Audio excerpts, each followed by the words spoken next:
Hello everyone, and welcome to the Sidereal Insights Astro update for April 23rd, 2018.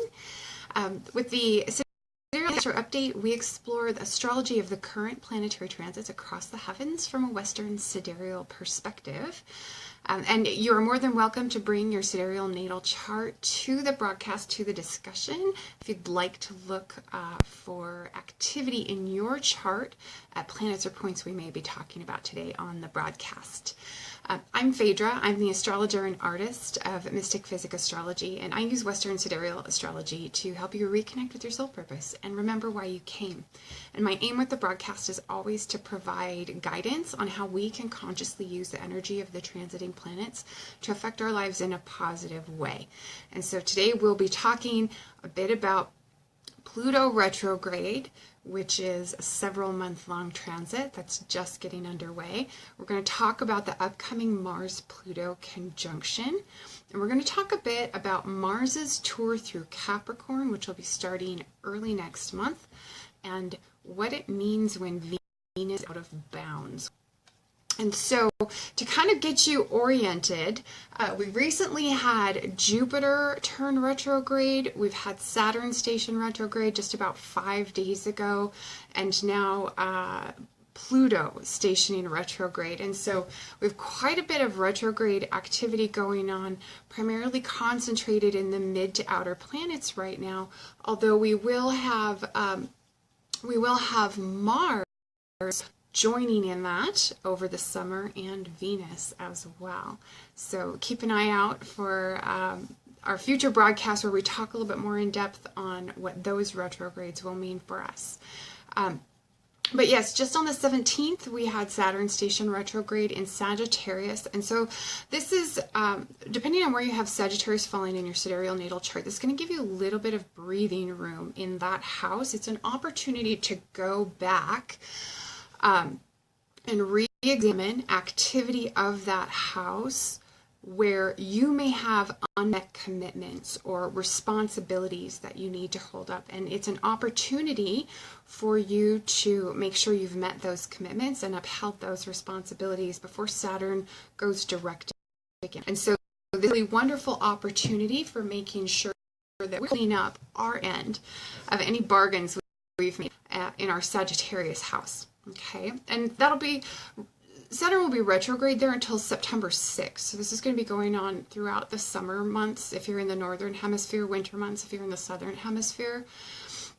And Capricorn and Aquarius sun and rising signs are most likely to feel this directly, but also are folks with a planet or point at 14 degrees of Sagittarius, which is where Saturn was when he stationed. So the ways in which we've handled our responsibilities and our obligations to others are coming up for inspection under this transit, and it's an opportunity for us to make sure that we're meeting our end of those commitments before Saturn stations direct later in September. Okay, we've also had Venus recently enter Taurus just on the 20th. Hi, Jana, it's good to have you on today. So Venus is right at home in Taurus, right? She rules that sign. She's the planet of sensuality and beauty. She governs what we hold most dear, not only in terms of our personal values, but also in terms of our relationships, in terms of our belongings, okay? And so she entered her home sign of Taurus just 2 days ago. She's going to be there for about a 3.5 week long visit. So you may find that your money consciousness is raised and that you may more instinctively value things of quality or beauty of form, okay? So this is a transit where we want our senses appealed to, right? In our surroundings, in our clothing, in our food, in our arts and entertainment, okay? So we want to immerse ourselves in enjoyment of experiences, feeling, seeing, tasting, touching, hearing, okay? So this is a time to really just kind of enjoy experiences. We also have Pluto stationing retrograde today, and this is another long-term transit. It's going to last about 5 months. He's going to reverse course also through late September. And we'll see under this transit perhaps our philosophical ideals, our beliefs, our ideologies, our beliefs about the truth come under the microscope, right? So anything that doesn't hold up under this scrutiny could be totally destroyed and transformed in that process. And one day that I want you to kind of put a pin in to keep your eye on is coming up here on the 26th, so in just 2 days. And that is where freshly retrograde Pluto is going to conjoin Mars in Sagittarius, okay? Now, this is kind of a volatile aspect, right? Both Pluto and Mars are considered destructive planets in the way that their energy can express. Pluto typically uses destruction to transform. So whatever he destroys will be reborn completely new, totally transformed. Mars is very aggressive, very conflict-oriented. So this is a day where we could potentially see the risk of conflict with authority figures and power struggles. Those are energies you'll want to be aware of. It would be wise to practice patience, forgiveness, compassion on the 26th and days around that date, simply because we have this huge magnification through conjunction of the energy of both Mars and Pluto. And that's happening at 26 degrees Sagittarius. This is by the 𝘱𝗏𝗏𝗏 Sidereal Zodiac. So you may want to check your chart to see if you have planets or points at 26 degrees of Sagittarius, because if you do, you may want to be extra vigilant and extra patient coming on the 26th. Now, at the end of the month, we have the full moon in Libra, and you'll want to join me. This is coming up on Sunday the 29th. We're going to host our full moon releasing practice in the Sidereal Insights Facebook group, the Sidereal Insights Astrology Facebook group at 7:30 that evening. We have the full moon April 29th. That's at 14 degrees Libra by the 𝘱𝗏𝗏𝗏𝗏 Zodiac. And that's a time for us to be focusing on meeting our obligations in the spirit of, generosity, cooperation.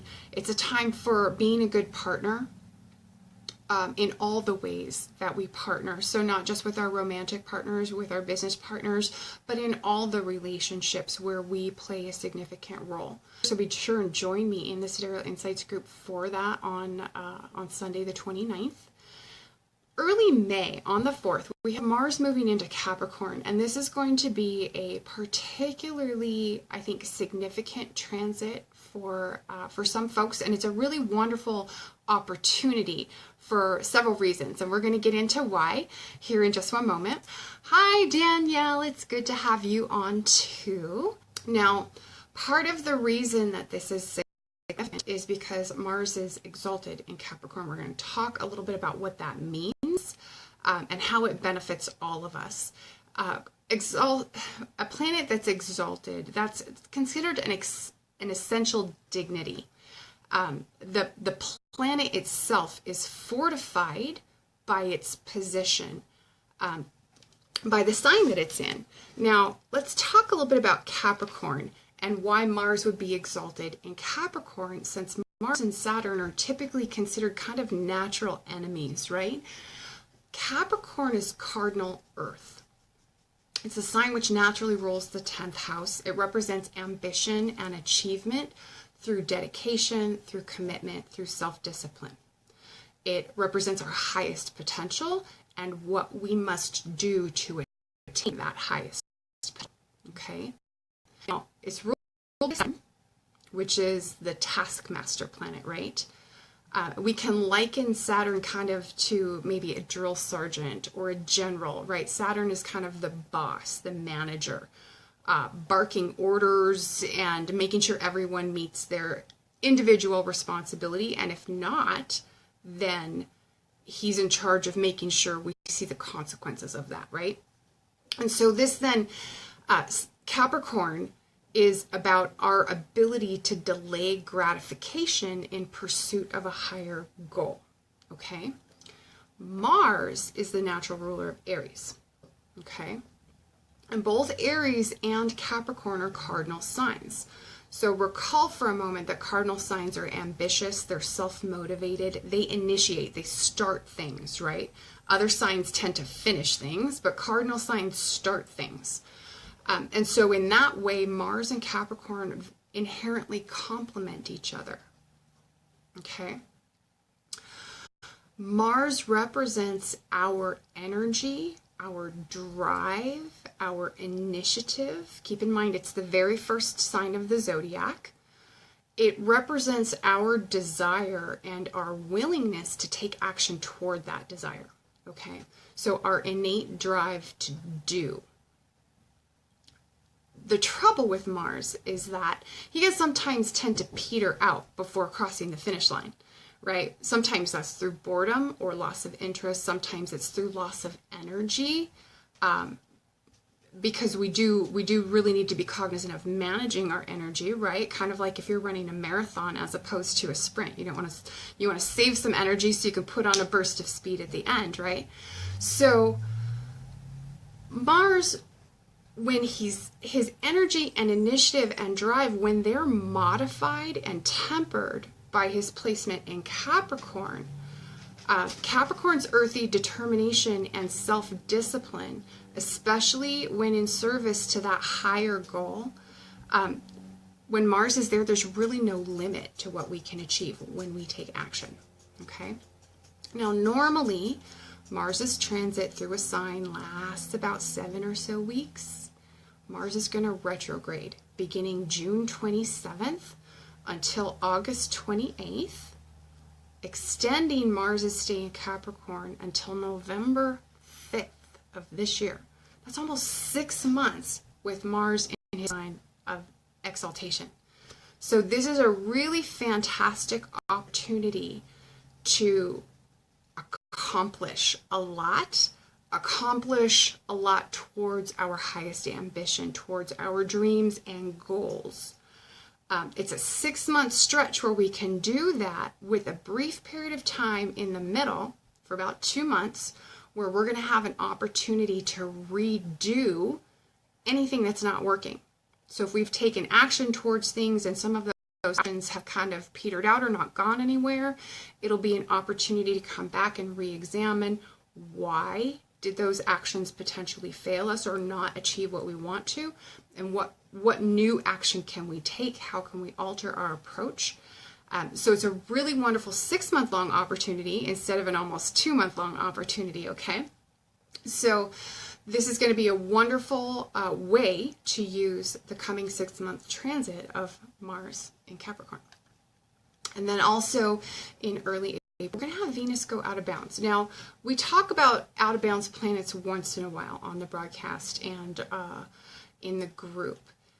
We haven't yet had the opportunity to talk about Venus out of bounds and what that means, but you'll recall from our conversations about Mercury and Mars that out of bound planets, they almost have kind of a Uranian quality to them. They're a bit unconventional. They have kind of a maverick kind of quality. They're a little bit outside of the box, or if you want to use one of my favorite turns of phrase, they're beyond the pale. And that expression describes what we consider acceptable by social or cultural standards, right? And so out of bounds planets can sometimes be a little bit beyond what's considered acceptable in the way that they express. Okay, so Venus representing our values, representing our relationship tendencies, representing what we enjoy and appreciate, especially in terms of pleasures of the senses. Out of bounds, she can inspire us, she can inspire in us, shall I say, a greater appreciation for unconventional beauty, non-traditional values, especially in things like that she governs naturally, like art and music, or unconventional relationships. Those considered non-traditional, whether that means in terms of gender or age or partnership arrangement.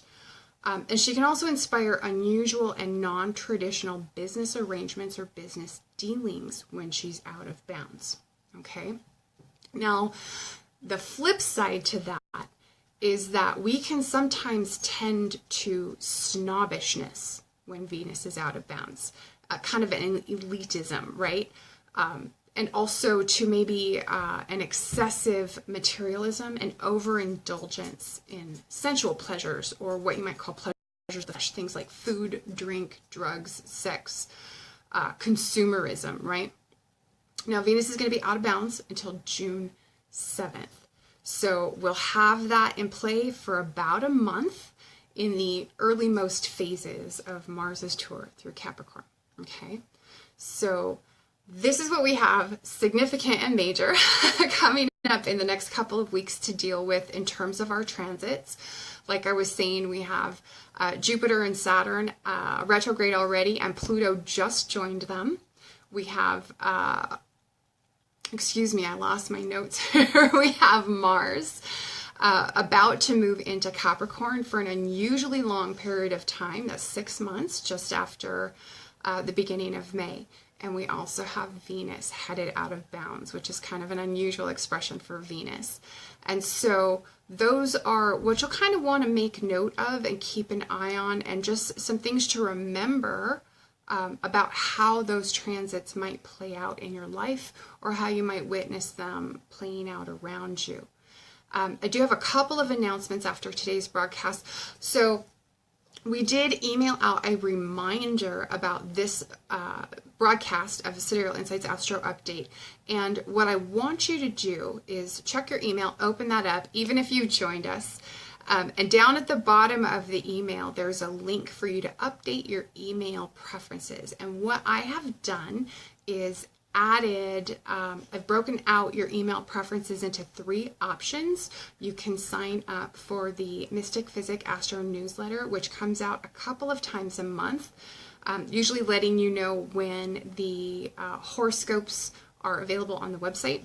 You can also choose to get notifications about the Sidereal Insights Astro updates on a bi-weekly basis. I'll let you know in advance when those are going to happen to remind you to join me live on the broadcast.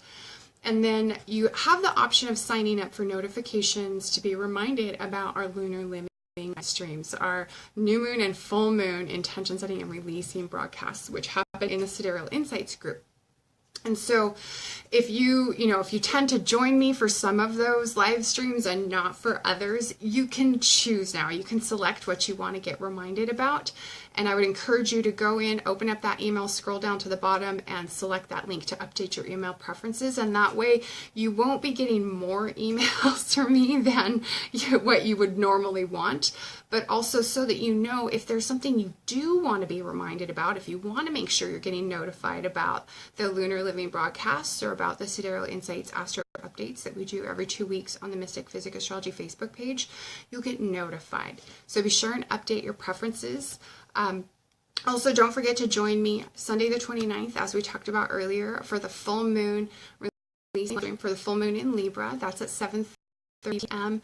And then May overview is coming very shortly. I'm a little bit behind schedule on that, unfortunately, partly due to some home renovation projects that I have been working on that have taken me a little bit more time than I anticipated. But I'll let you know as soon as that's available on the website so that you can read the May overview and your short reports. And then also, if you are just catching the broadcast for the first time, if you're new to Mystick Physick Astrology, if you want to subscribe to our channel on YouTube, definitely do that. I'll post a link in the comments, because that way you'll get notified every time I upload a video. You'll never miss an astro update or a lunar live stream or any of the astrology tutorials that I record on occasion. So thank you for joining me. I will keep an eye on the questions and comments feed for this video throughout the remainder of the day and in the next couple of days. And that way, if anyone does have questions that they'd like to have answered about any of our upcoming transits, I'd be happy to address those questions for you. Thank you so much for watching me, and have a wonderful afternoon, and we'll catch you next time. Bye.